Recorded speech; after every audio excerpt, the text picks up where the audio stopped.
Hello, everyone. Today we have Sean Murphy with us, who really fun is called the creator of Undevelopment. I'm going to get that wrong. You can correct me later, but we are going to be learning about this really cool way of looking at our brain and kind of this way of just opening up and looking at life in a different way.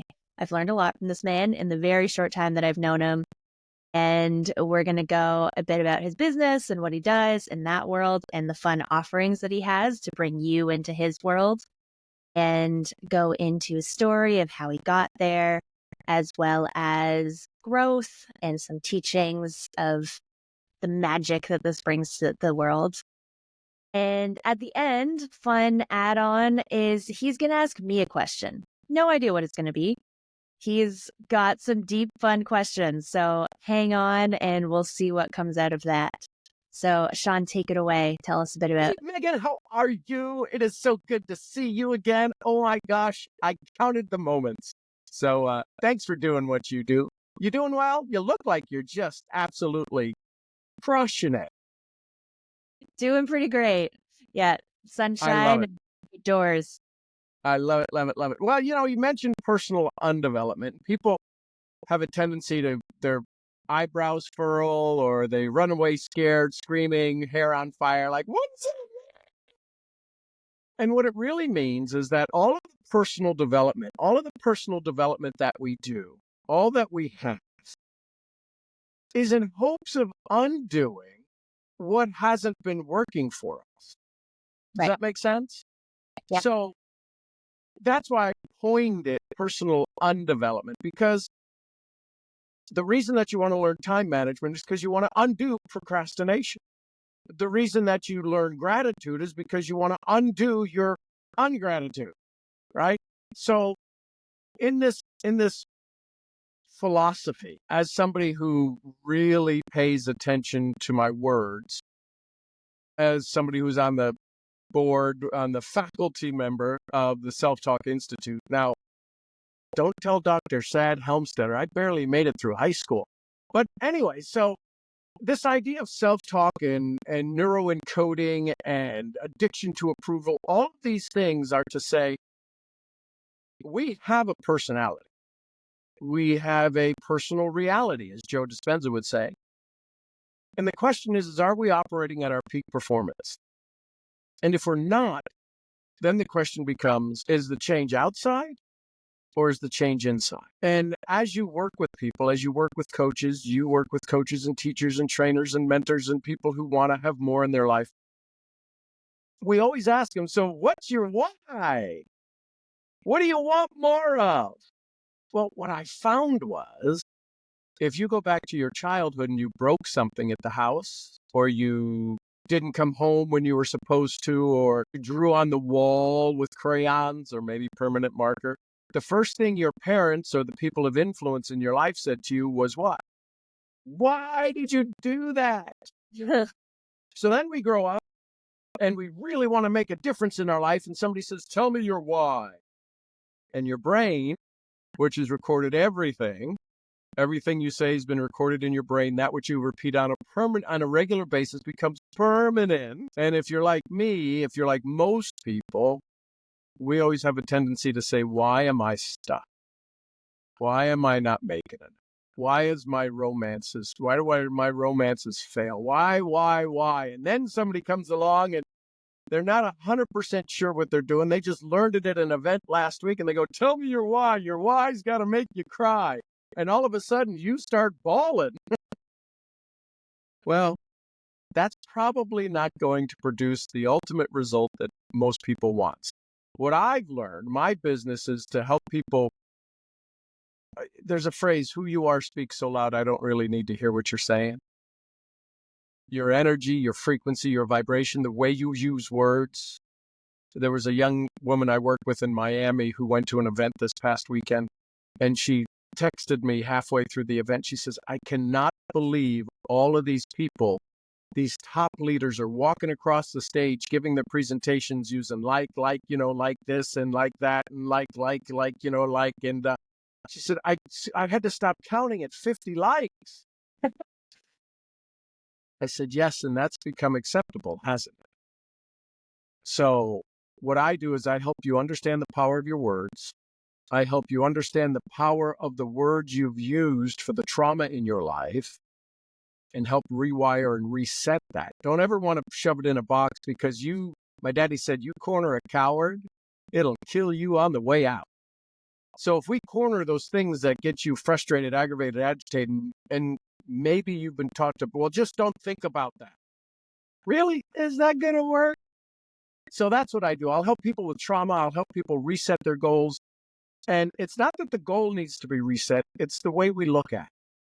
And that's what I do. Wallace D. Wattles in the book Science of Getting Rich says, it's not about doing certain things. It's about doing them in a certain way. And over the past 40 years, I've figured out some hacks, tricks, tips, and clues and ways to help you do it in that certain way that works for you. Doesn't have to work for me. So that's kind of what I do. Good morning, good afternoon, good evening, wherever you are. Exactly. And I love that. And I've done a bit of that work myself. And as you say, like it's always ongoing.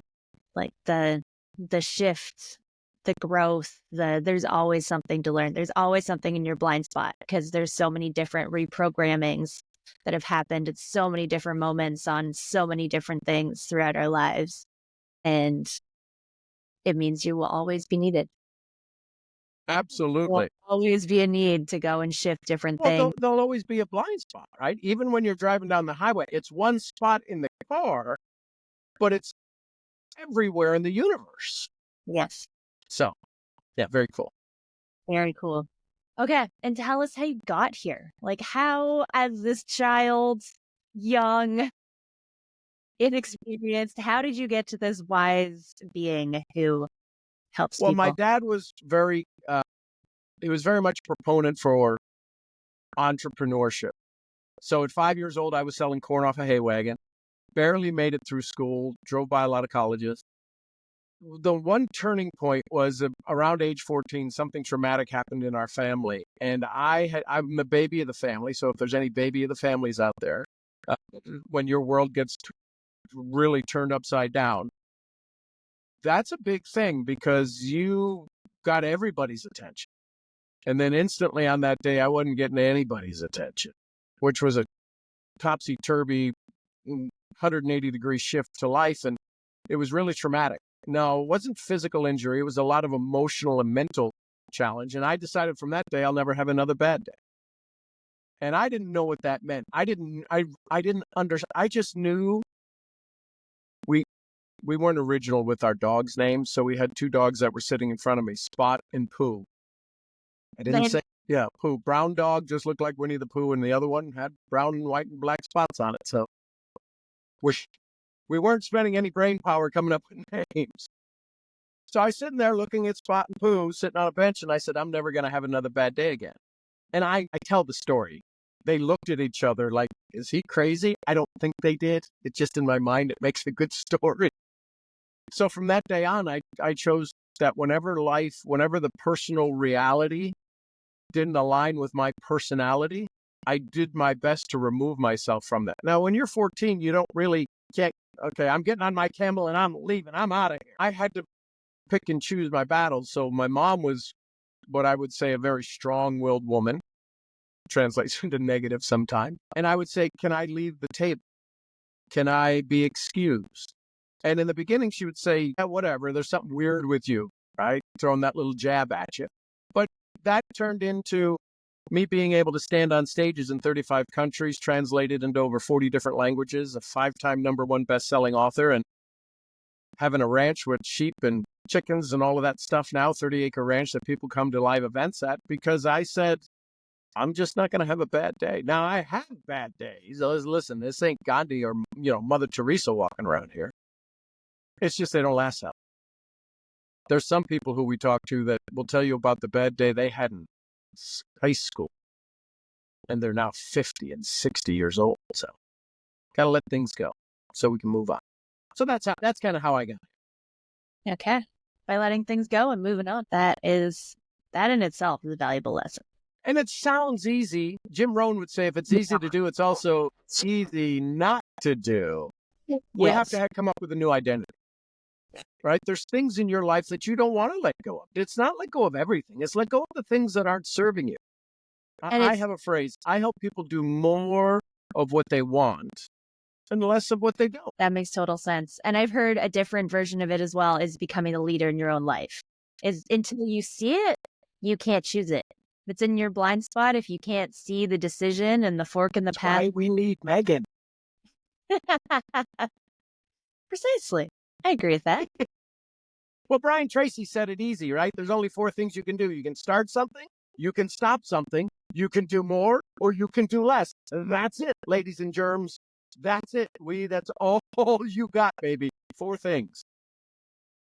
Just decide. And all of these achievements you've had, like you've made huge list of books and events and like the big things you do at your ranch with your sheep, which are sheep, but they're Shetland sheep, I've heard. Yes. They're miniature, adorable creatures. Itty-bitties.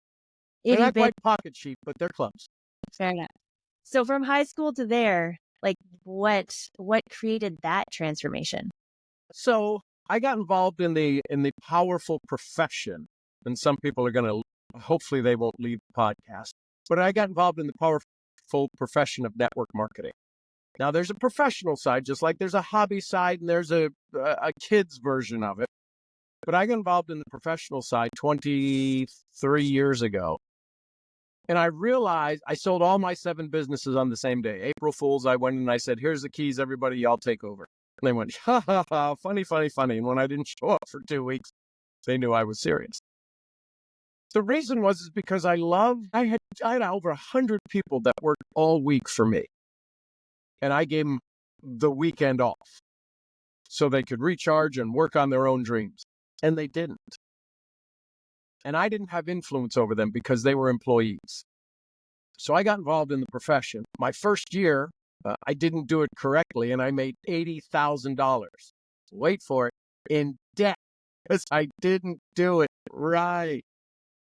I since then have changed my ways, and I realized I love what this profession can do for people. I really don't like what it does to them, which is why I became a mentor trainer in the industry, a generic mentor trainer in the industry, because too many people are told, go for no, or just show the plan, or do this, that, or the other. And this was, then I spent 2 years in a corporate side of a $200 million network marketing company. I was VP of sales. My first job ever. I didn't know how to fill out the application. But the reason they hired me is because I could tell a story. And my daddy always said, the one in the front of the room with the pen, AKA telling the story, makes the most money. So I learned how to get in front of rooms. I learned how to stay in front of rooms. I learned how to get invited to other people's rooms. And that is one of the biggest skills that you can learn if your desire is to serve people, build a community. What's that phrase they say? You can determine the size of somebody's net worth by the size of their network. That's it. If you want to grow your net worth, learn to get in front of a room and tell a story.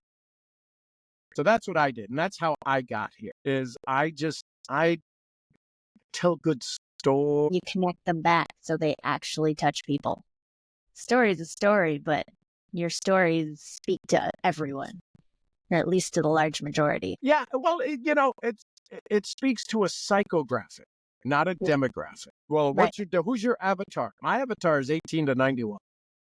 It's somebody who says, I'm tired today and I want to have more energy. Because anybody can set a 5-year goal. It's very few who ever achieve it. I think it was Tony Robbins said, people overestimate what they can do in a year and underestimate what they can do in a decade.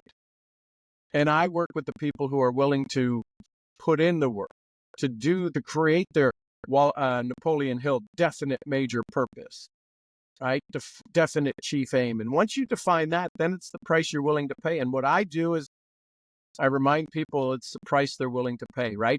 Maybe you've heard people say, is it worth it? Is it worth it money? There's some things that aren't worth it money. There's some things that aren't worth it time. I just help you define those in this lifetime so you don't have to come back as one of my sheep and get fed alfalfa and go, yeah, It's feeding time. Sounds like a great life. What are you talking about? So, for kind of people you'd love to work with, because your demographic is so monstrous, who are the people that you've been working with and would love to work with? Well, we all know that there's the smart brain and there's the not smart brain. Smart brain, the female brain. The not so smart brain is the other guys. I have been blessed to be able to work with the female brain for the last 35 years.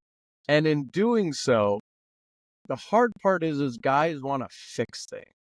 What I've become very good at is making sure you find the things inside of you that you know you can do next. Anyone listening to this, anyone who gets into your energy orbit or my energy orbit, if I'm lucky enough, they know how to get to the next step. They're just wanting us to take the responsibility. Well, you told me to do this. How many of you have ever said that? You told me to do that. You're not going to hear us. We'll give you guidance and suggestions on strategy. The key is to how do you get in state to make the strategy work? Why does one hair salon stay in business and the other one go out of business? It ain't about cutting hair.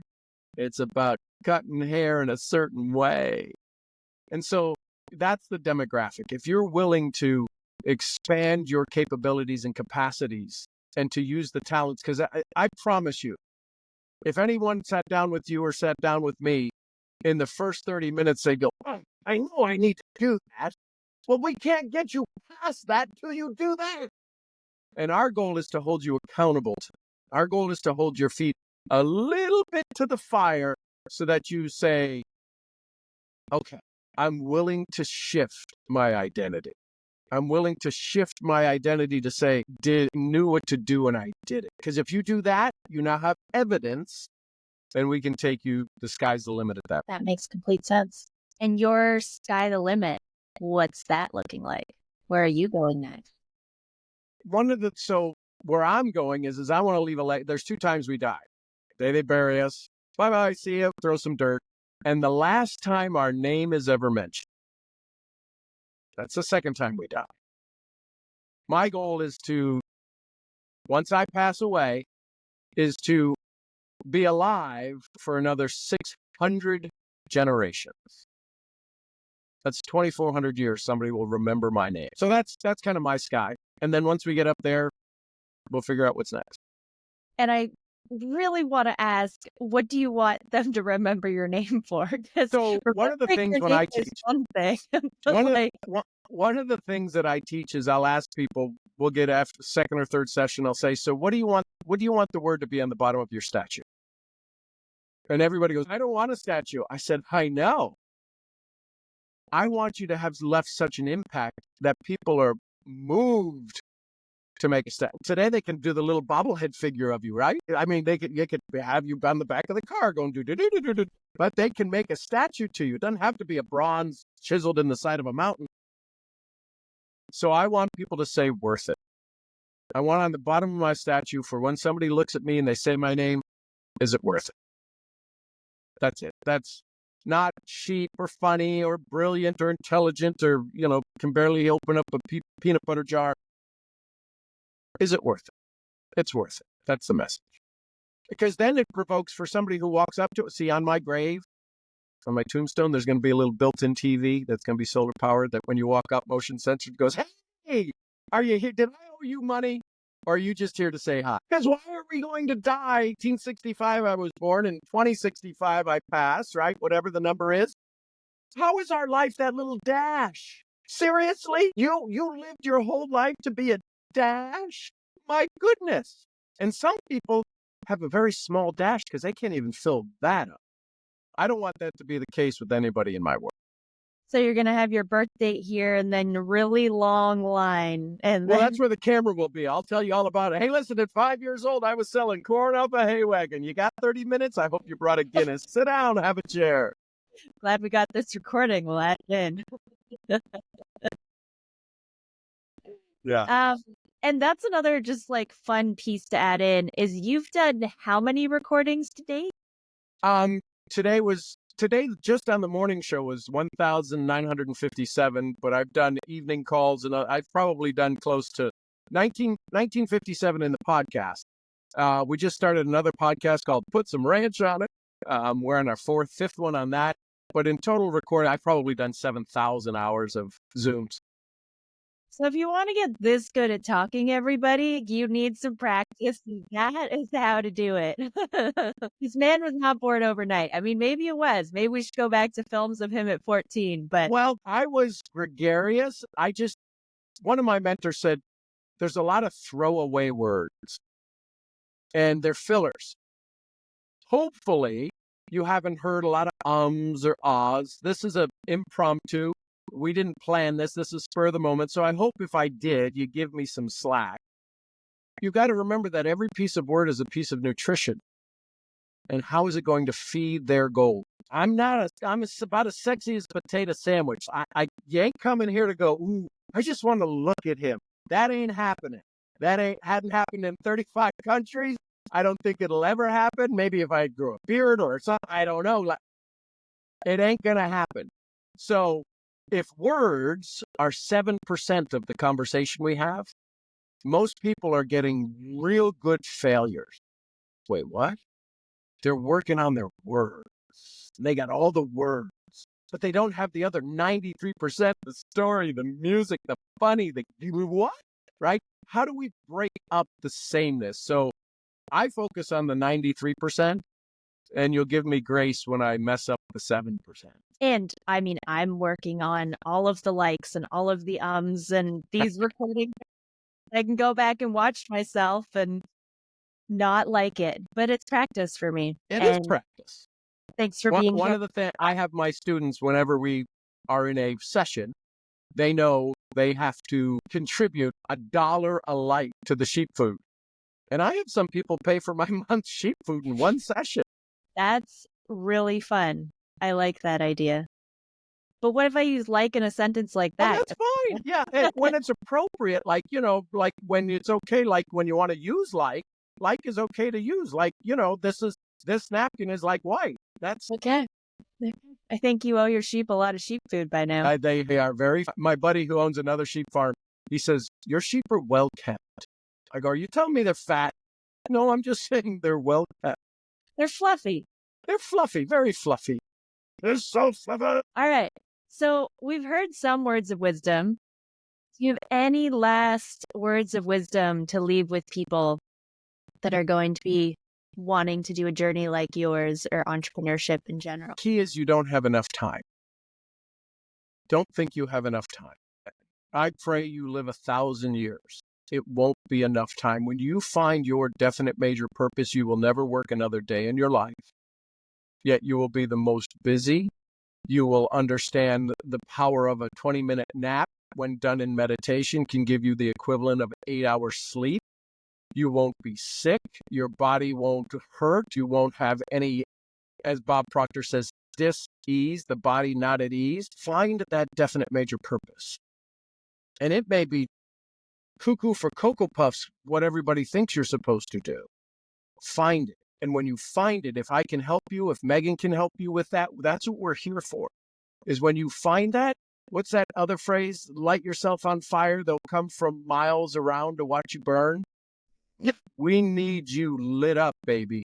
We need you lit up. We need you on fuego,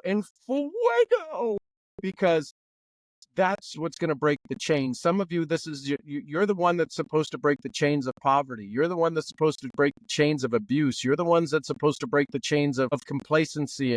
And if you're here, if you're in Megan's world, you are not supposed to be the average. You are the avatar that's supposed to break everything. And to do that, you need somebody who's willing to stand there and chip away at the chains with you. And that's what Megan can help you do. That's why I'm here. I've done this for 40 years. She reached out to me. I thought, what a cool egg. She's reaching out. She doesn't know me from Adam or Eve, for that matter. And she says, hey, listen, I do a podcast for entrepreneurs. You want to join me? You want to have some fun? And then she does, she's got to do her protocol. Let's have an interview. See if it's worth it for both of us. What she's really saying is are you a stick in the mud? Because my audience doesn't deserve action. And I was able to pass the muster. 100%. Sometimes the mustard. Surpass. So, no, I love it. It's fun. Thank you for The inviting me. magic of it as well was that you saw me and you heard me, and then you referred me to someone that day. Like, that was another really cool add-on of working with you, is you know so many amazing people. You were like, you need to talk to this person. And he's going to be on my podcast, and we're going to do some other fun stuff together. But you live in this world of amazing people doing amazing things, and you've in many ways created and supported that. And I'm listen, we all know the phrase, there's no I in team, right? There's also no crying on baseball, right? From Tom Hanks. Yes. We need to. Today, we are the most connected people on the planet, and yet we're still so alone. And there's a generation of education that's going to slip away. And it's not going to get passed on. And there's some people out there who are hungry, who are saying, I'm willing to go roll up my sleeves, get my hands dirty, and go back to the fundamentals. We need to make fun things more mentally capable, more mentally enjoyable. That's why it's fundamentals, right? Some people are just demental. They're not putting any fun in it. I feel like there's a podcast in there. Are you fun or demental? That's right. Let's find out. It's my Italian family. Demental. He's a little demental, you know. Luigi. Mario. Okay. And I promised people that you could ask me a question. What's your question?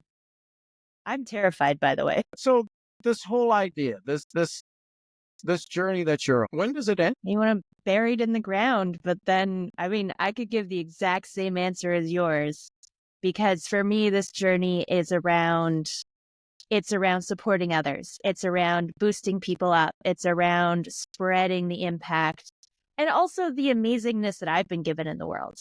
I've had amazing opportunities. I've been to 20 countries. I've volunteered and worked in communities high up in the mountains or in remote villages in India. And sure, it's helping, but for me, I gained so much wisdom and value. Those teachings that I learned in those places are equally what I'm passing on than what I've learned in other areas of my life. And for The me, reason I ask that is because most people, when they finally do get enough courage to raise their hand, most have been already burnt to beyond recognition that the person they were working with left. And I want people to know that you are not leaving. You're gorgeous. You're beautiful. They don't know how thick your skin is. They don't know how many battles you've already been through. And I just wanted them to hear from you that if you raise your hand and you show up, you're kind of getting roped in. And we're in this thing. My mentor taught me a phrase, I'm in this for a lifetime, not a lunch. I love it. Thank you, thank you, thank you. Thank you very much. And if you want to work with Sean Murphy, what's the best way to reach you, Sean? They can find me on social media. Sean G. Murphy now is usually the handle on what is it? Instagram. You can find me there. Facebook, you can reach out, SeanGMurphyNow@gmail.com, and we can have a conversation.